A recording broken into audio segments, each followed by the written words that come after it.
전직 도지사의 대결이 예상되는 양산의 선거구의 유권자들은 정치적 이슈보다 진정한 지역 일꾼을 원했습니다.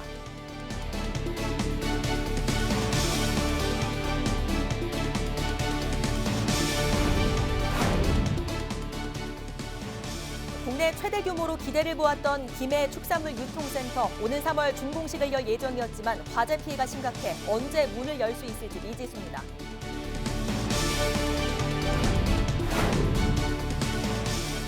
공룡의 고장 고성에서 4년 만에 공룡 세계 엑스포가 열립니다. 오는 4월 개최를 앞두고 막바지 준비가 한창인 현장을 다녀왔습니다.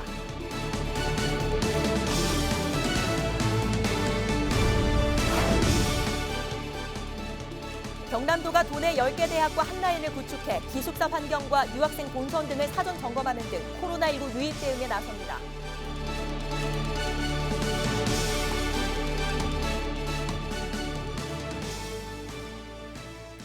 시청자 여러분 안녕하십니까? 헬로티비 뉴스 경남입니다. 양산의 선거구는 이번 선거 최대 격전지 중 하나로 손꼽히고 있죠. 바로 더불어민주당 김두관 의원과 홍준표 전 자유한국당 대표의 대결이 점쳐지고 있기 때문인데요. 이 대결이 성사된다면 말 그대로 전직 지사 간 빅매치가 펼쳐질 텐데 지역민들의 생각은 어떨까요? 구지은 기자가 지역민의 목소리를 직접 들어봤습니다. 지난 14일 더불어민주당 김두관 의원은 제21대 국회의원 선거 양산을 선거구 예비후보 등록을 마치고 본격적인 행보에 나섰습니다. 양산을 선거구에 출마 의사를 밝힌 홍준표 전 자유한국당 대표도 같은 날 양산 통도사를 방문하면서 양산 대전이 머지않았음을 암시했습니다. 김두관 대 홍준표, 두 전직 도지사 간의 대결에 대해 선택을 하는 지역민들의 생각은 어떨까? 역시 재밌겠죠 아마. 재미있죠. 그죠. 두 분 다 도지사 지냈었고 그런 입장에서 이 지역에 지금 어려운 경제를 갖다가 어느 분이 오면은 살릴 수 있을까 하는 부분들에 있어 가지고 아무래도 관심들이 많겠죠. 그렇죠. 좀 긴장이 되고 또 양산을 여기 시민들을 많이 생각을 하고 있는 것 같아요. 좀 기대가 됩니다. 거물급 후보들의 등장으로 이번 선거가 기대된다는 지역민들. 하지만 기존 정치에 대한 실망을 무관심으로 나타낸 지역민들도 적지 않았습니다. 큰 기대가 있겠어요. 다 그런데 뭐. 어떻게 저게 오는가 보다 하는 거지 뭐. 야, 다 똑같지요. 무슨 뭐 달라질 게 뭐 있어요. 전직 국회의장 여기 왔다 그래가지고 뭐 달라진 게 뭐 있어. 그렇잖아요. 똑같아요. 그러면 이분은 기대도 안 해요. 지역민들은 이번 선거가 두 전직 도지사의 빅매치라는 정치 이슈보다 말뿐만이 아닌 지역을 위해 힘써줄 진정한 일꾼을 뽑는 기회가 됐으면 하는 바람이 컸습니다. 그 안에는 양산이 배드타운이라는 오명을 벗기 위한 교통복지 확대와 지역경제 활성화, 인구 증가 정책에 대한 해결 방안을 요구하는 목소리가 가장 컸습니다. 노포도에서는 경전철. 아직도 뭐 인구 유입이 제대로 안 되는 것 같은데 부산도 어렵겠지만은 원가 집값이 비싸니까 차라리 특혜 쪽이 안 낫겠나 이런 생각 중이에요. 그 경전철을 아니면 지하철이라도 부산까지 연결됐으면 좋겠습니다. 이제 2달도 채 남지 않은 제21대 국회의원 선거. 지역민들은 선거 주자에 대한 정치공학적 관심이 아닌 진정한 지역 일꾼을 원하고 있습니다. 헬로티비 뉴스 구지은입니다. 양산 지역 학부모들이 홍준표 전 자유한국당 대표의 공천을 반대하고 나섰습니다. 양산을 지역구 60여 명의 학부모는 17일 양산시청 프레스센터에서 기자회견을 갖고 무상급식을 중단시킨 홍준표 공천을 반대한다고 밝혔습니다.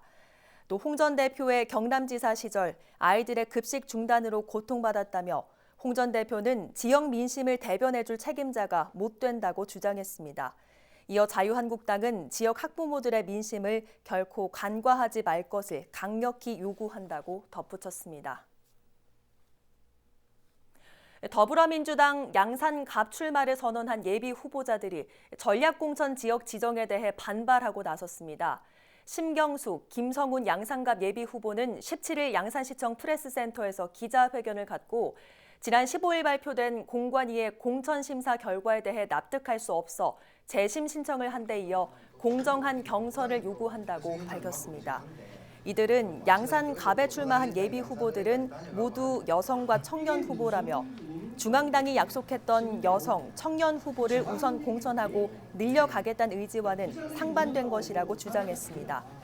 또 이번 당의 결정은 그동안 지역에서 활동해온 후보자와 지역민을 철저하게 무시한 처사라며 지역 인재를 키울 수 없는 구조는 물론 풀뿌리 민주주의와 정당 민주주의 발전에도 역행하는 것이라고 강조했습니다. 국내 최대 규모로 기대를 모았던 김해 축산물 유통센터, 지난 금요일 발생한 화재로 비상이 걸렸습니다. 오는 3월 준공식을 열 예정이었지만 피해가 심각해서 언제 문을 열 수 있을지 미지수입니다. 장보영 기자입니다. 건물을 집어삼킬 듯 시커먼 연기가 하늘 위로 치솟습니다. 붉게 타오르는 불길을 잡기 위해 소방 헬기 4대 등 50여 대의 장비가 동원됐습니다. 화재가 난 건물은 북영양돈 축산물 종합 유통센터입니다. 2천억 원 가까이 투입돼 공사 4년 만인 오는 3월 준공을 앞두고 있었는데 화마에 휩싸인 겁니다. 지난 14일 오전 10시 18분쯤 3층에서 시작된 불은 6층까지 번졌습니다. 5층에서 6층이 이제 천장이 뚫려가지고 냉동 창고가 있고요. 3층은 일부 이제 소실됐고요. 창고 쪽이 많이 탔죠. 소방은 작업 중에 튄 불꽃으로 인해 화재가 발생한 것으로 보고 합동 감식에 들어갔습니다. 다행히 인명 피해는 1명으로 그쳤지만 화재의 상처는 건물 곳곳에 고스란히 남았습니다. 소방서 추산 피해액은 5억여 원. 일부 관계자들은 피해액이 최소 100억 원은 넘을 것이라 추정하고 있습니다. 축구장 13배에 달하는 부지에서 도축과 유통까지 종합 처리가 가능한 대규모 현대식 축산물 유통센터인 만큼 고가의 최신 장비 피해가 클 것으로 보는 겁니다. 물류창고 부분은 사실상 소실 다 돼 있거든. 저 시설 자체는 모든 게 다 자동화 설비로 다 돼 있어가지고 그 부분 대해서도 지금 피해를 많이 입었고. 더 큰 문제는 도축장입니다.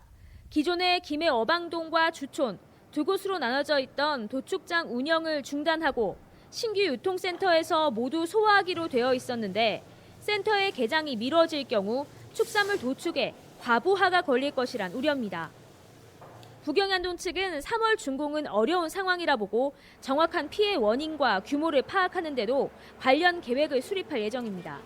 일단은 그렇게 될 것 같은데 제가 구체적으로는 말씀 못 드리겠습니다. 좀 정리가 되면 말씀을 드려야 될 것 같아요. 기공식부터 관심을 모으며 국내 최대 규모로 조성된 김해 축산물 종합 유통센터. 준공을 코앞에 두고 일어난 화재에 골머리를 앓고 있습니다. 헬로티비 뉴스 장보영입니다. 오는 4월 고성군에서는 공룡을 테마로 한 엑스포가 열립니다. 고성에서 가장 큰 행사이기도 하고 4년 만에 열리는 만큼 준비할 것도 많을 텐데요. 공룡의 고장 고성공룡 세계 엑스포 준비 현장을 표영민 기자가 다녀왔습니다. 4년 만에 열리는 고성공룡 세계 엑스포 준비로 분주한 당항포 관광지입니다. 올해 5번째인 공룡 엑스포는 오는 4월 17일 개막해 52일 동안 펼쳐집니다. 행사 주제는 사라진 공룡 그들의 귀환. 행사장 곳곳에서 공룡 모형과 전시장 설치 등이 진행돼 60% 이상의 공정률을 보이고 있습니다. 오는 4월 열리는 고성공룡 엑스포 개최를 앞두고 당항포 관광지에는 막바지 행사 준비가 한창입니다. 특히 이번 공룡 엑스포는 최신 VR 기술이 접목된 체험관을 선보여 어느 때보다 기대감을 높이고 있습니다. 하지만 최근 코로나19 여파로 대규모 행사가 잇따라 취소되거나 연기되면서 엑스포 개최의 변수로 작용하고 있습니다. 지난 2016년 엑스포를 다녀간 관람객만 150만여 명. 전국에서 관람객들이 모이는 만큼 지역 사회로의 확산 우려 때문입니다. 공룡 엑스포 조직위는 정부가 각종 행사에 대한 취소가 필요 없다고 판단한 만큼 정상적인 엑스포 개최를 추진할 계획입니다. 지금 국민들 대다수가 신종 코로나19 때문에 많은 걱정을 가지고 있음을 알고 있습니다. 저희들은 정부 어떤 방역 체계와 또 어떤 그 준비에 대해서 만전을 기하고 있습니다. 공룡 엑스포 조직위는 코로나19의 확산 상황을 예의주시하는 한편 강화된 방역 조치를 통해 안전한 엑스포로 만들어 나갈 방침입니다. 헬로티비 뉴스 표영민입니다.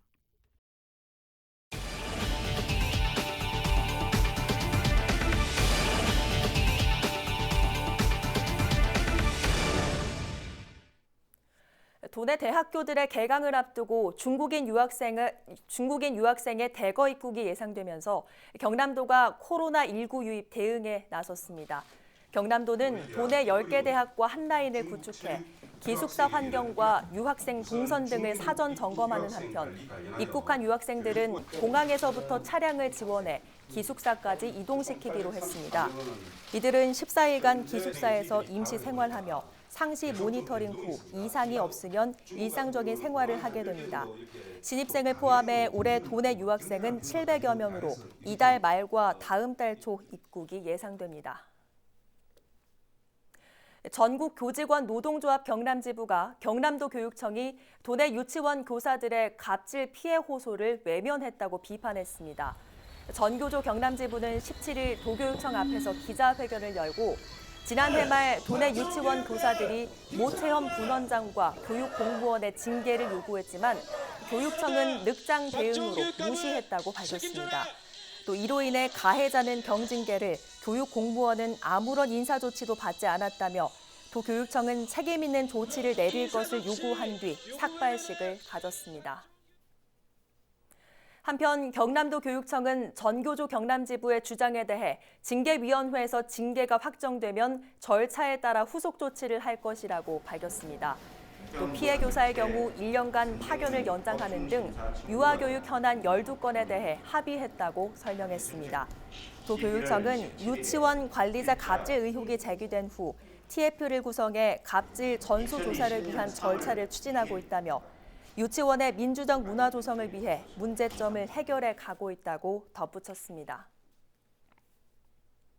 경상남도가 코로나19로 어려움을 겪고 있는 지역 중소기업을 대상으로 해외 전시회 참가비를 지원합니다. 이번 지원 사업은 지역 내 기업들의 중국을 대체할 시장 개척을 위한 방안으로 중소기업 해외 전시회 개별 참가 지원 사업을 추진하고 다음 달 8일까지 참가 신청을 받습니다. 도는 경상남도 해외 마케팅 사업 지원 시스템을 통해 접수를 받고 수출 기반 준비도와 지역 경제 기여도, 기술 경쟁력 등을 평가해 참여 기업을 선발할 계획입니다. 평소 알고 지내던 여성을 목 졸라 숨지게 한 60대 남성이 경찰에 붙잡혔습니다. 60살 A씨는 지난 16일 새벽 3시 50분쯤 거제 한 원룸에서 37살 B씨와 말다툼 끝에 목을 졸라 살해한 혐의를 받고 있습니다. 사건 발생 후 B씨는 다른 지인에게 발견돼 곧장 병원으로 옮겨졌지만 이미 숨진 뒤였으며 경찰은 현장에 남아있던 A씨를 붙잡아 조사하고 있습니다. 17일 오전 양산 동변의 한 아파트 17층에서 불이 나 20분 만에 꺼졌습니다.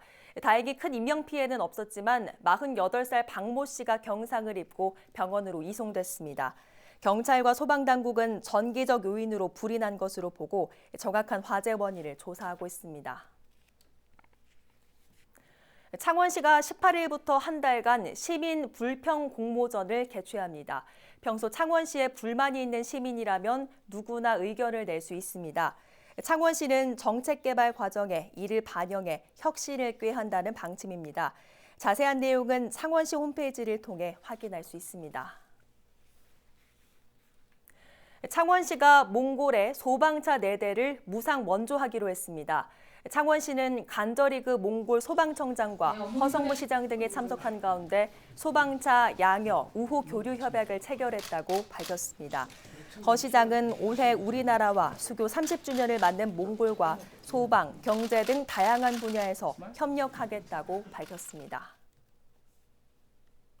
남해군에서 멸종 위기종인 상괭이가 죽은 채 발견됐습니다. 지난 16일 오전 8시 40분쯤 남해군 유구항 해안가에서 산책 중이던 주민이 길이 190cm, 무게 60kg의 상괭이 사체를 발견해 통영해경에 신고했습니다. 경찰은 특별한 불법 포획 흔적은 없어 남해군 해양수산과로 인계했다고 밝혔습니다.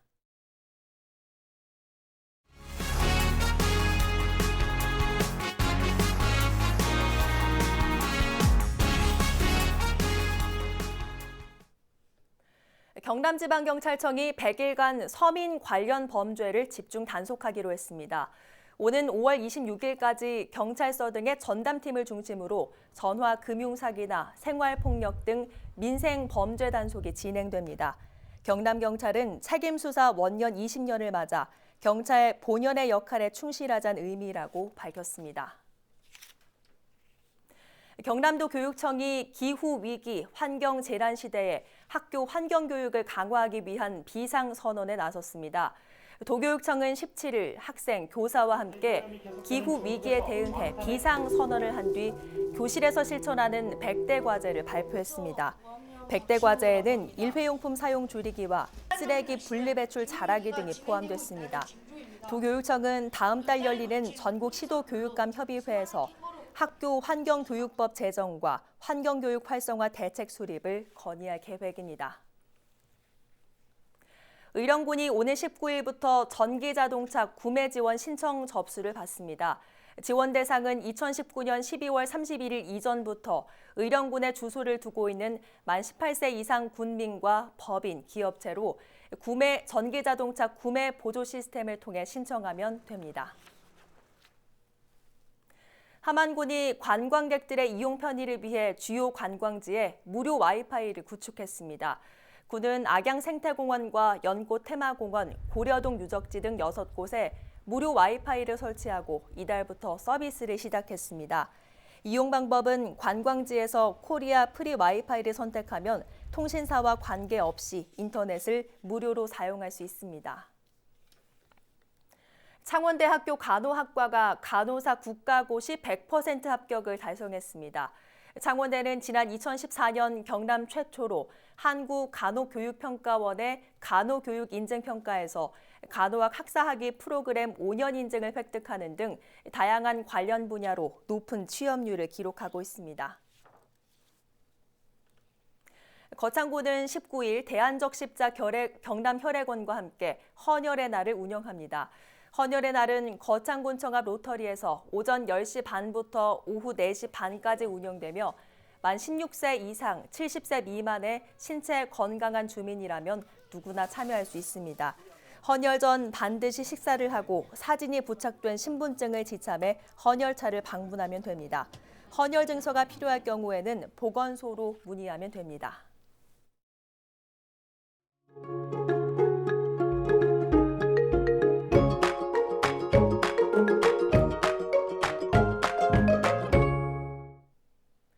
날씨입니다. 화요일 출근길에는 옷차림 든든히 하셔야겠습니다. 화요일 아침 거창이 영하 7도, 합천 영하 6도 등 영하권으로 출발하겠고요. 낮에는 추위가 좀 풀려서 창원 8도, 함안 9도 등 기온이 큰 폭으로 오르겠습니다.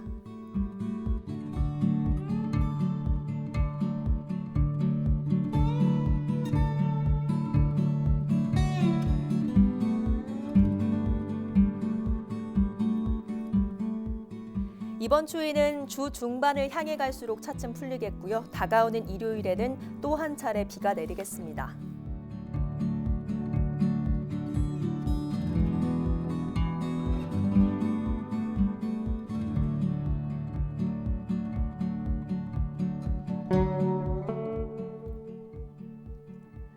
화요일 오전까지 남해 동부 전 해상에는 바람이 매우 강하게 불겠고 물결도 매우 높게 일겠습니다. 항해나 조업하는 선박은 유의하시기 바랍니다.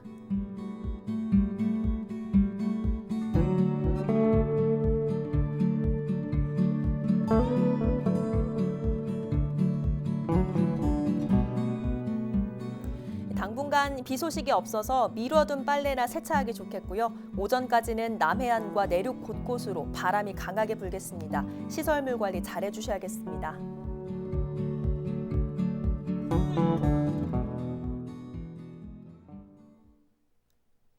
오늘 뉴스는 유튜브 채널 경남방송에서 다시 보실 수 있습니다. 이상으로 뉴스를 마칩니다. 저희는 늘 지영민 곁에 있겠습니다. 고맙습니다.